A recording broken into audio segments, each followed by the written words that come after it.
Start.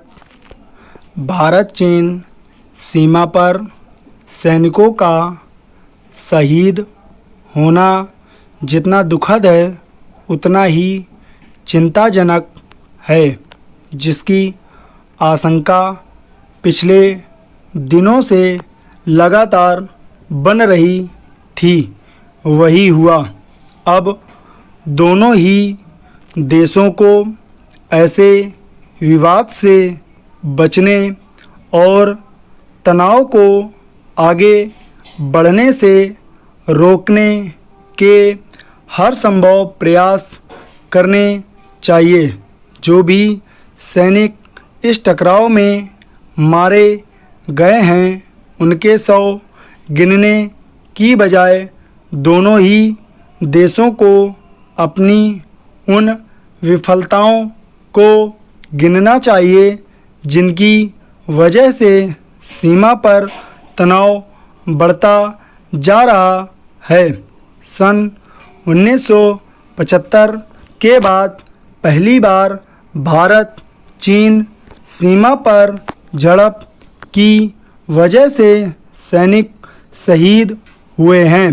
45 साल से जो सामरिक समझदारी दोनों देशों के बीच बनी हुई थी उसे घुटने टेकते देखना कुछ ही समय की बात या एक हादसा भर होना चाहिए। Paragraph change. जब दोनों देश गलवान घाटी में पीछे हटने पर सहमत थे तब ऐसा क्यों हुआ? इसकी ईमानदार पड़ताल सेना और विदेश मंत्रालय के उच्च अधिकारियों को करनी चाहिए। उच्च स्तर पर अगर पहले ही पहल होती तो शायद सीमा विवाद इस ऐतिहासिक दौर तक नहीं पहुंचता। दोनों देश 1962 की बड़ी लड़ाई के बाद 1967 और 1975 में भी सीमित झड़पें देख चुके हैं। झड़प के इस दौर में नहीं लौटना ही समझदारी है। जाहिर है विदेश मंत्री की जिम्मेदारी सर्वाधिक बड़ी है। काफ़ी कुछ इस बात पर निर्भर करेगा कि चीन का रवैया कैसा रहता है। चीन में ऐसे तत्व होंगे जो 45 साल बाद हुई हिंसा पर भड़केंगे। भारत के प्रति उनका लहजा बिगड़ेगा। संभव है कि भारत की ओर से भी बयानबाजी हो, लेकिन कुल मिलाकर दोनों की समझदारी इसी में है कि आधिकारिक स्तर पर दोनों देश संयम से काम लें। भारत सरकार की आधिकारिक नीति रही है कि हमें किसी से ज़मीन नहीं चाहिए।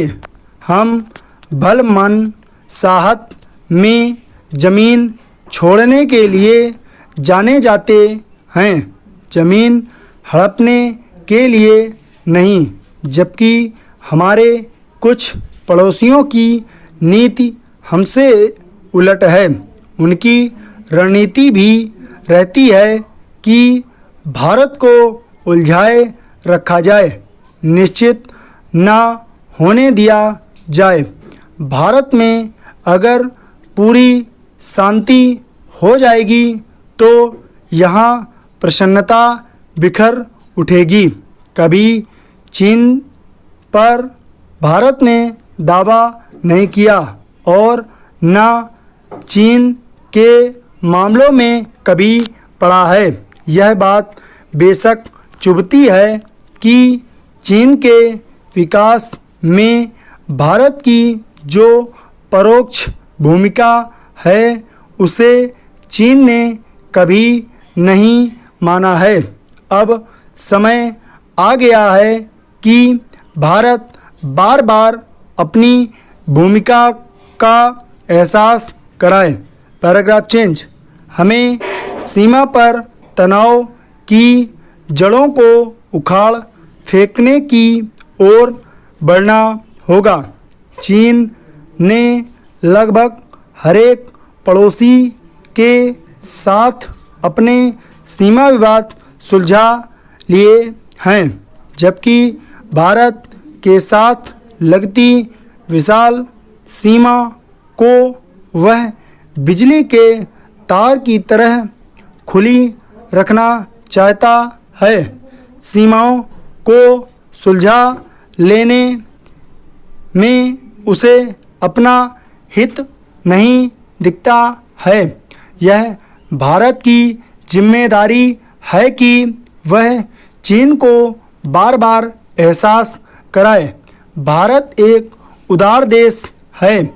अपनी मर्जी थोपने की बीजिंग की कोशिश 1962 में भले चल गई थी, लेकिन अब नहीं चलेगी। भारत की ताकत को लगभग पूरी दुनिया मान रही है, तो चीन को भी विचार करना चाहिए। भारत का अपना विशाल आर्थिक वजूद है, जिससे चीन विशेष रूप से लाभान्वित होता रहा है। साथ ही चीनियों को भारत में अपनी बिगड़ती छवि की भी चिंता करनी चाहिए। धन्यवाद।